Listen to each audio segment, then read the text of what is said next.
সোনা পাচারকারী চক্রের মূল পাণ্ডাকে গ্রেপ্তার করল কেন্দ্রীয় রাজস্ব গোয়েন্দা বিভাগের আধিকারিকরা। দপ্তর সূত্রে জানা গিয়েছে, ধৃতের নাম সুমন কর্মকার, বাড়ি কোচবিহার জেলার দিনহাটায়। রাতেই জিজ্ঞাসাবাদের জন্য তাকে শিলিগুড়ির দপ্তরে ডেকেছিল কেন্দ্রীয় রাজস্ব গোয়েন্দা বিভাগের আধিকারিকরা।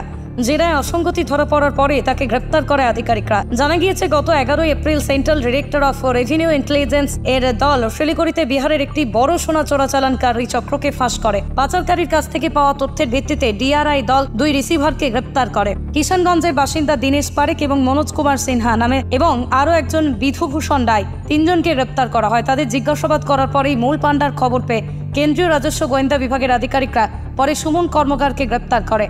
এদিন ধৃতকে শিলিগুড়ি মহকুমা আদালতে পেশ করা হয়। দেখুন, কিংপিন যে বলছে কোনো বেসিস নেই।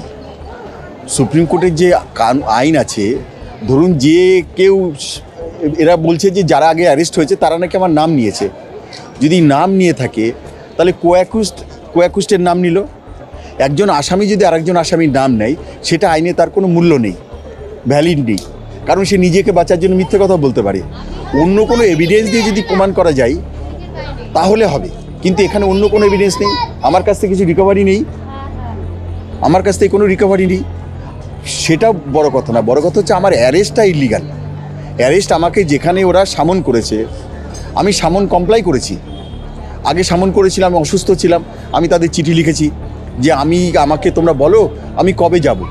এখানে এই যে একটা সুপ্রিম কোর্টের জাজমেন্ট হয়েছে, Siddharth versus institute of Uttar Pradesh, সেখানে বলছে কেউ যদি সামনে যায়, ডাকা হয়, তুমি যদি কোঅপারেট করো, পানিশমেন্ট যদি 7 ইয়ার্সের নিচে থাকে, তাহলে এই অ্যারেস্ট তুমি করতে পারবে না। যদি কোঅপারেট না করে, পালিয়ে যায়, ডিস্টার্ব করছে, সেক্ষেত্রে অ্যারেস্ট করা যাবে। আজকে আমার ক্ষেত্রে বললো যে এই অ্যারেস্টটা কেন, অ্যারেস্টটা ইলিগাল অ্যারেস্ট, কারণ আমি তো কমপ্লাই করেছি।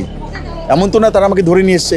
11/4/2024 বিধুভূষণের কাছ থেকে সোনা ধরেছিল, সেই বিধুভূষণের কাছেই 4টে জুয়েলারি পেয়েছিল, যে 4টে জুয়েলারি জিএসটি বিল দিয়ে আমাদের ক্লায়েন্ট থেকে বিক্রি করেছে, এবং তার বিল আজকে প্লেস করেছি।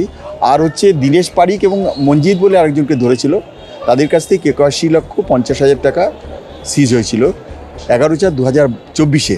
সেই কেসেই ওরা যুক্ত বলতে গেলে তাহলে তার এভিডেন্স লাগবে। আইন এমন একটা জিনিস, এভিডেন্স লাগে।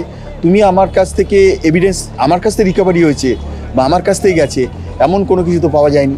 বিচারক ওই জায়গায় ধরেছে যে সামন দেওয়া হলো, সামন দিয়ে যখনও কমপ্লাই করলো, এবং কাস্টমসেরই স্ট্যান্ডিং সিবিআইসিতে রুলস রয়েছে, যদি কেউ সামন কমপ্লাই করে তাহলে তাকে অ্যারেস্ট করা যাবে না। ব্যুরো রিপোর্ট, বিশ্ব টাইমস। ফিরবে হুঁশ, জাগবে মানুষ।